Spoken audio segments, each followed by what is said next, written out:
Hey, how's it going and welcome to another video. In case you couldn't tell, I have a new microphone, so let me know how it sounds. I'm still kind of tinkering with the settings and stuff, but today I figured I'd make a video about my wonderful, delightful little egg child, Jose. So I might be like the only person who is genuinely excited for Jose in the lead up to Persona 5 Royal coming out. You know, he was first revealed and I kind of just fell in love with the little guy. I don't know, something about him really kind of clicked with me. So much so that I actually ended up making a theory video about him like way before P5R even came out. I think it was called something along the lines of like P5R theory, Jose is Pinocchio. But throughout the course of P5R, like, Jose's status as Pinocchio was not confirmed nor denied, but I feel like that's something you can apply to pretty much all of Jose. But essentially the kind of crux of my theory was based on, I guess, the two most major things was just the way he looks is very strange.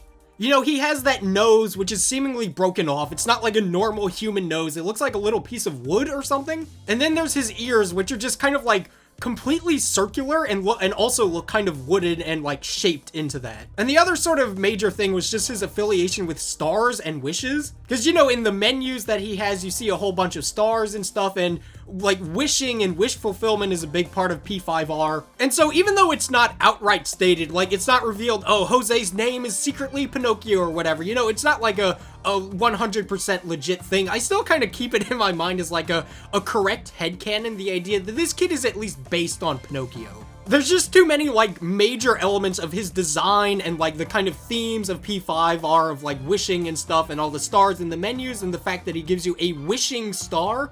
You know, like this kid is one step away from having Jiminy Cricket show up, so... But yeah, Jose in the game himself, even though he is like, he is a very minor character in the grand scheme of things, I still really like the guy, and I really like the little role that he plays.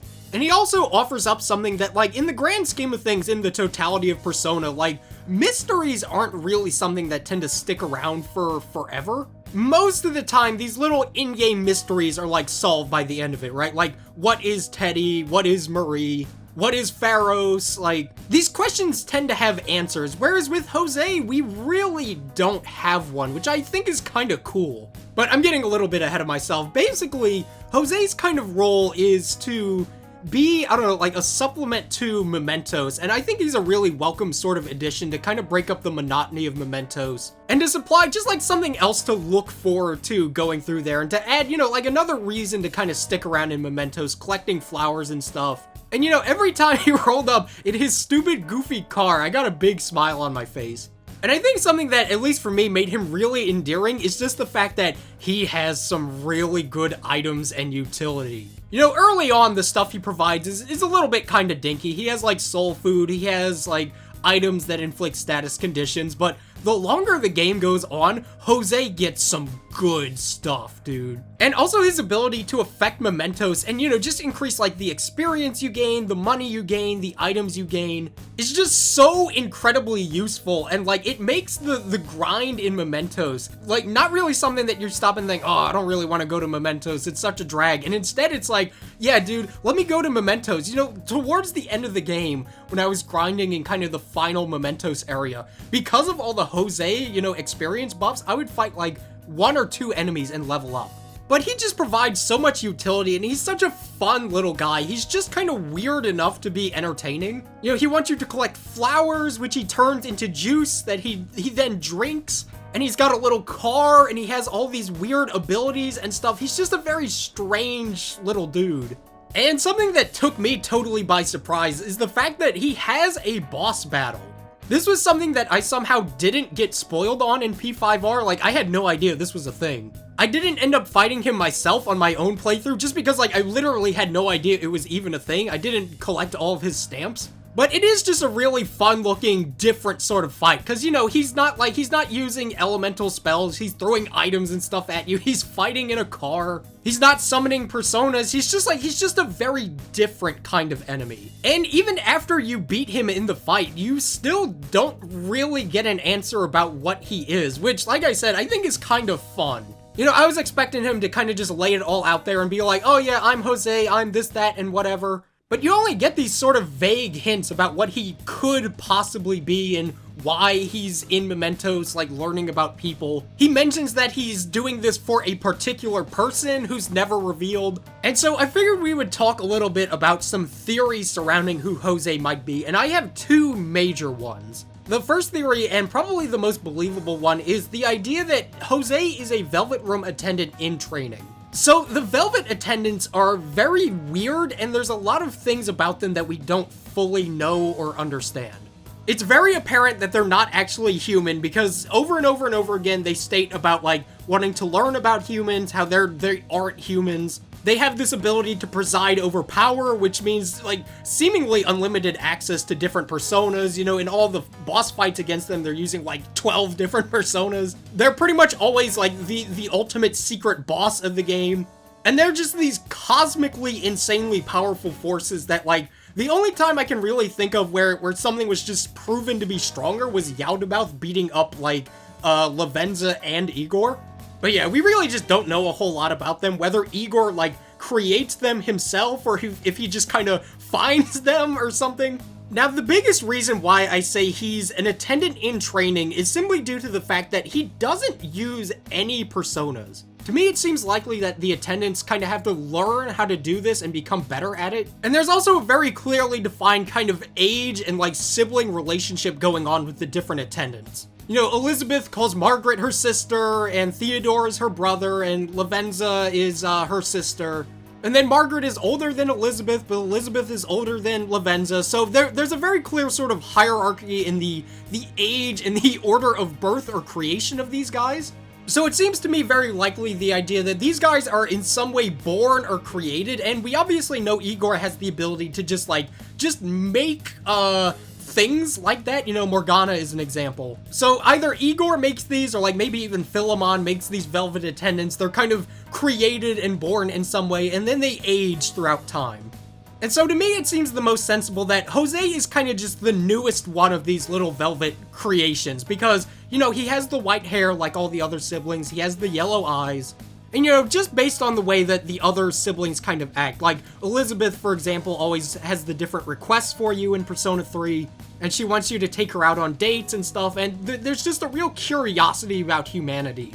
So to me, it seems like the most kind of likely series of events that happened is, Jose was created by Igor. Jose was told to learn about humanity before he becomes like a real Velvet attendant, and that's when he left for Mementos, and somewhere in between that time is when Yaldabaoth, like, replaced Igor. Now, as for the person that Jose is referring to when he talks about the person that he made a promise to, I'm gonna go out on a limb here and say that the person he's talking about is neither Igor nor Lavenza. I say that because I feel like that would just be kind of a strange thing to want to hide. Like, assuming it was Lavenza, I'm pretty sure they would have just come out and said it, right? I feel like Jose or Lavenza, you know, one of the two would have mentioned the other. Jose would have been like, oh, it's my sister Lavenza. Or at some point, Lavenza would have been like, have you guys met my brother Jose yet? I know he hangs out in Mementos. So to me, it seems pretty apparent the two don't really keep up with what the other is doing. And I say it's not Igor because I feel like Jose would have had kind of more awareness about what's going on with Igor if that were the case. Like, a big part of the reason why Caroline and Justine existed is because Yaldabaoth split them in two so they wouldn't remember what happened. So assuming Jose did make this promise to Igor, I feel like at some point he would have, like, gone back to the Velvet Room, saw the weird shit that was going on, and then it would have been, like, incapacitated by Yaldabaoth or something. So to me, it just seems more sensible, the idea that they're kind of teasing it's a character that didn't appear in Persona 5 that he's talking about. Elizabeth, personally, I feel like is the most likely candidate just because she's the one who's kind of expressed the most interest in humanity overall. So if Elizabeth were Jose's, you know, senpai, so to speak, I feel like she's probably the one who would have given him that task. That seems just the most likely to me. Just the idea that Elizabeth would have wanted Jose to have kind of a head start on understanding humanity. So that's pretty much theory one. It's just the idea that Jose is a little Velvet child in training who's kind of exploring Mementos at the request of probably Elizabeth. And theory number two is the idea that Jose is just a really, really weird shadow. So the precedent for these very bizarre shadow entities existing has been set in previous games, like Persona 4 Teddy is a shadow. Shadow Labris in Persona 4 Arena is another example of just one of these really odd kind of shadows. So these shadows that have their own kind of conscience and free will and like are just very strange do exist. So to me, the idea that Jose is one of these is very plausible. First of all, he does indeed have the yellow eyes like all the other shadows. Although the yellow eyes you can kind of interpret a lot of different ways. They're usually more of just kind of a visual indicator of a connection to, you know, the other side, whether that's you know, the TV world in Persona 4, mementos, or just like the ability to use a persona. Because like when all the characters awaken to their personas, their eyes turn yellow. So that's just a very consistent thing we see with tapping into that sort of powers. Like the Velvet attendants have them, Shadows have them, people who awaken to their personas have them. But it's definitely at the very least an indication of like an affiliation with the other side. And for all we know, the white hair might just be like a complete red herring to throw us off. But I think the fact that you literally only ever see Jose in mementos is a pretty good indicator of the possibility that he might just be a shadow. Since all the other attendants, you know, they can leave the Velvet Room whenever they want. And I'm not really saying like, oh, you only see him in mementos, therefore he has to be a shadow. But I do find it a little bit odd. You know, you would figure if he wanted to learn about humanity, he would be like in the human world. So it's possible he just can't leave mementos. Hello there, future Fither here. So I had this entire video like recorded, edited, and uploaded. And then a few days later, I realized, wait a minute, I'm forgetting something very important about Jose. He does appear outside of mementos in the Thieves' Den. I don't think this really negates a lot of the points I brought up, and I'll explain why, but I figured I'd include this just because, you know, I didn't want the entire comments to just be, but Jose shows up in the Thieves' Den. But the Thieves' Den is interesting because the Thieves' Den is very apparently not something that actually exists in the world of the story. It's much more of just like a big trophy room, so to speak, rather than something that's actually tangibly existing in the world of the game. Because obviously none of the characters make any mention of it whatsoever. In order to get there, you have to go through a menu. And you know, all your different party members and confidant characters show up and you can like turn into your party members and stuff.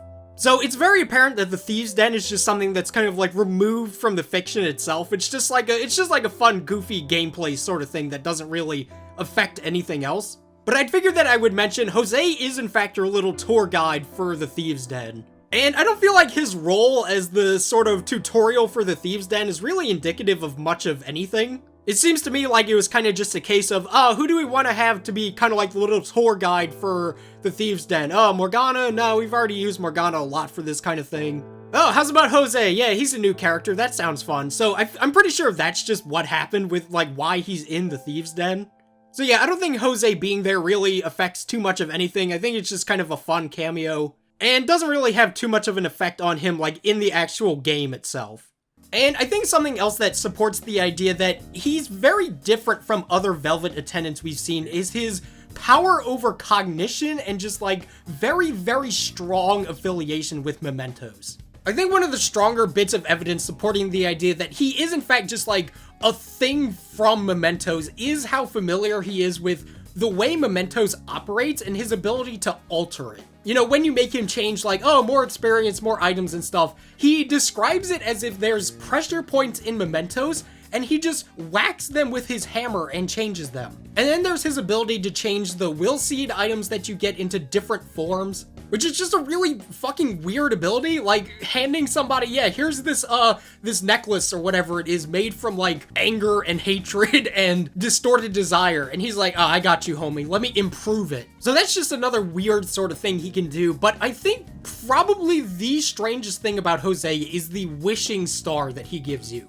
I don't think it's ever really explained where he got that thing or why it exists, but it does, and it lets you do some interesting stuff. Like, he just has this rock that's able to amplify cognition in some way, because, you know, obviously what happens in the end is Morgana is like, oh, I need to become a helicopter, and then the fucking star uses the last of its power to grant that. So whatever it is, it's some thing that he found or made that just has like raw cognition energy in it. And that's also how all the different showtimes come to be, is the characters like using the wishing star to make that happen. So Jose just seems to have all these really weird abilities that like not even Morgana knows or has. And Morgana was basically designed to be like a game walkthrough for the Phantom Thieves to navigate the madness that is the cognitive world. Like, that's basically what he is. He's just a knowledge ball that Igor created to help out Joker. Which you would assume would be helpful shit for him to know, is like, oh yeah, you can alter cognition in mementos by hitting these certain spots. But he just doesn't know, which is something that I find kind of interesting about Jose.